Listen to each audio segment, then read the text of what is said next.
Hey guys, good evening. Tayo ngayon sa bahay ni Doc. Silipin natin yung bahay ni Labian si pag ganitong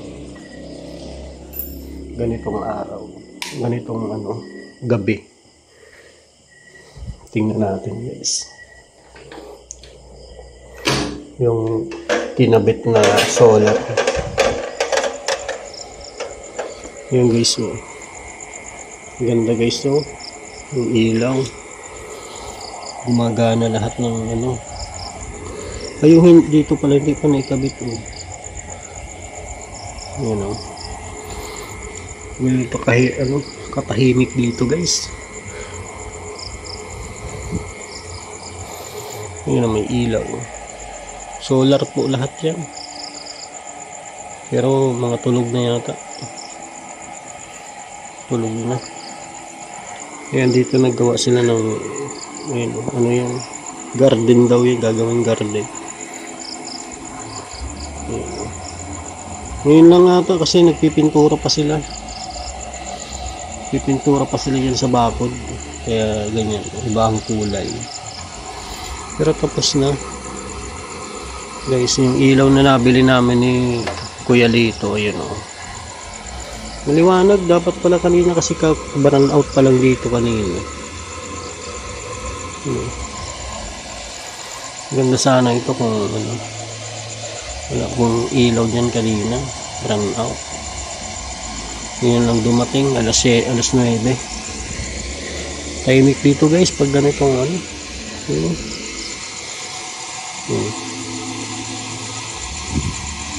ganda ng ilaw. Yayamanin.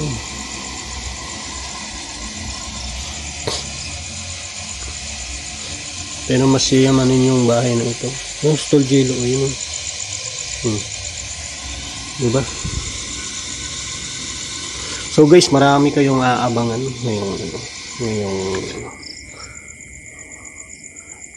buwan. Maanda rin pressure tank.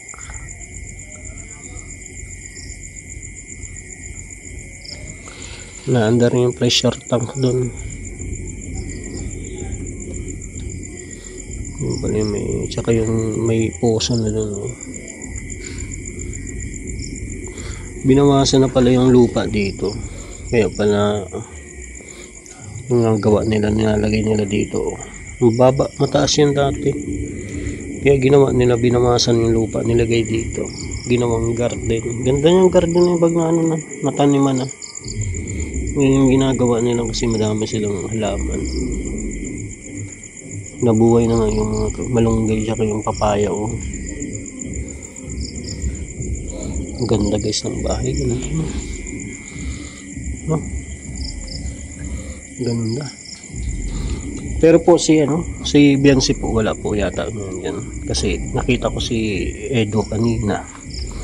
Andun sa 7-Eleven. Naka-live. Alam nyo ba guys, ito ang pinakamalupit na bulong dyan.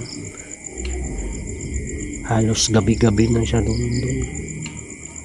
Nagdadala ng pagkain ni Biancy.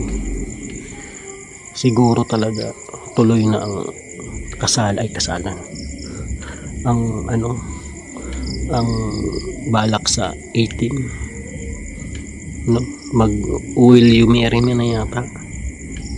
Yun lang ang pagkakadinig ko lang. Kasi nagkausap kami ni Edo. Parang yun na yung niya. Yun na yung balak. Sabi niya, nasa tamang edad na. Yun na lang ang iniantay ko. Guys, sabi niyan gano'n. Mahirap kasing pangunahan pero nararamdaman ko talaga na gugulatin ang buong EDSI, buong community ng EDSI. Gugulatin talaga. Grabe.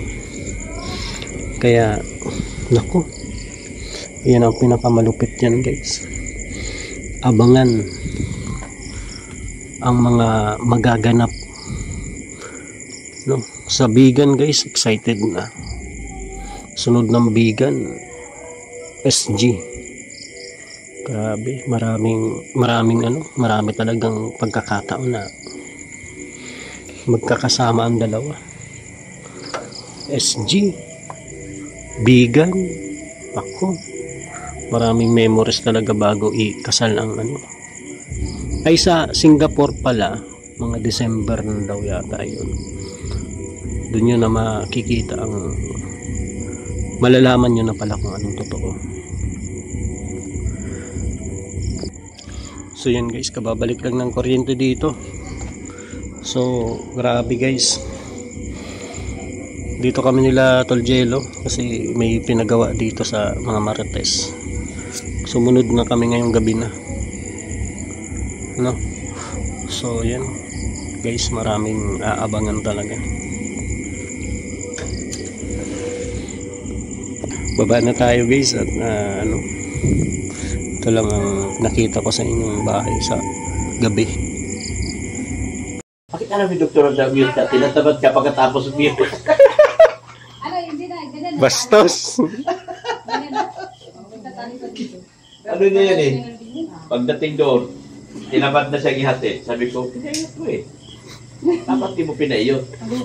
Pinaabot mo muna gabi. Sisipagin yun dahil meron siyang aasahan. Nakayari na ng isang ano. Dok, may Jello, may sinasabi.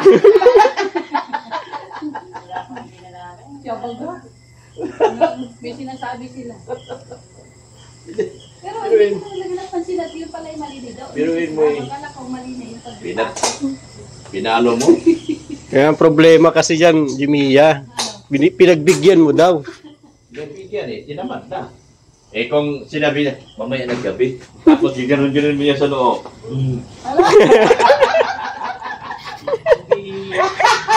Bas! Ano sabi ni Sindian, be? Basta. Gatas. Sasabi ka, May gatas na yung bawang niya. hipuin mo talaga, mamaya ng gabi. Ganado magatid yun. Pero, pinaiyot. Wala na gaba.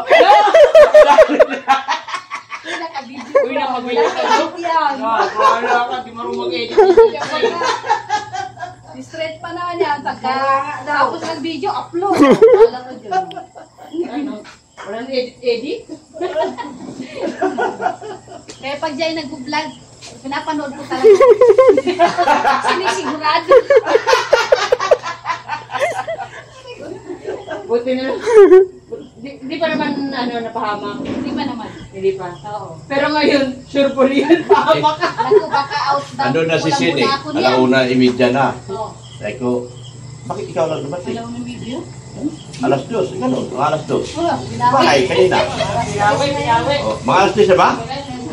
Sabi ko, bakit ikaw lang dumating? Oo.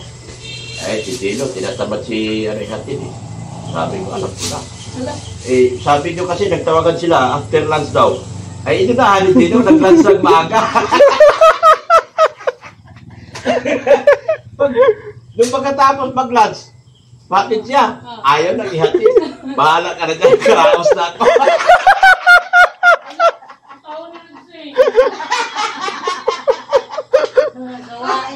Wala. No choice ako, di sunduin. Sabi ko, habang nag-drive ako, ano kasi, pinayot ka. Hindi mo na pinayot. Pinahalik-halik lang muna sa noo.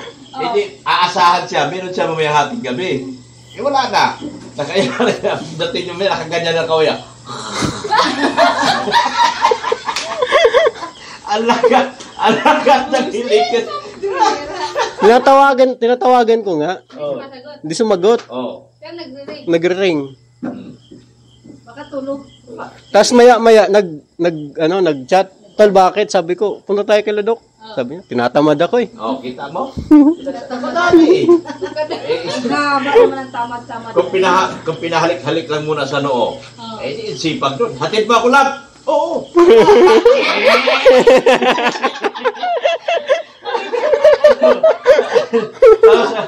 Lagot ka na.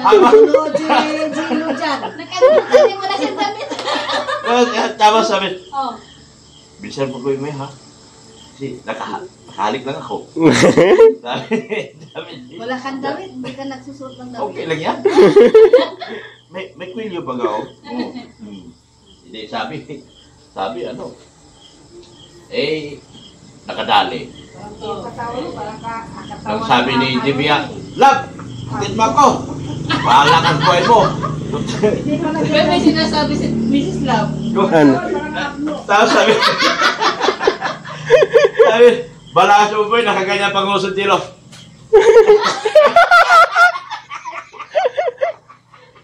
Jello, pasari mo yan. Jello, may sinasabi si Doc. May sinasabi si Doc Jello. Nilaglag ka na, Jello. Nilaglag ka na.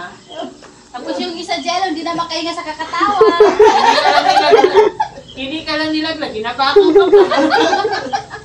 Pati yung Wala man lakad yun at nandun mo sa bahay dun, di ba? may ganyan yan. May time talaga na ayaw yung ano, minsan hindi ayaw sa sentro, ayaw din. Ang bihira. Saan?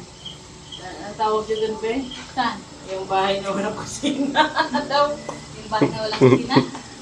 Eh, mas lalo pa tamarin yun. Dun nga sa inyo, wala nga ano, no? Oo. May kusina pa yan, ha? Kusina pa yun. Ayaw pa rin?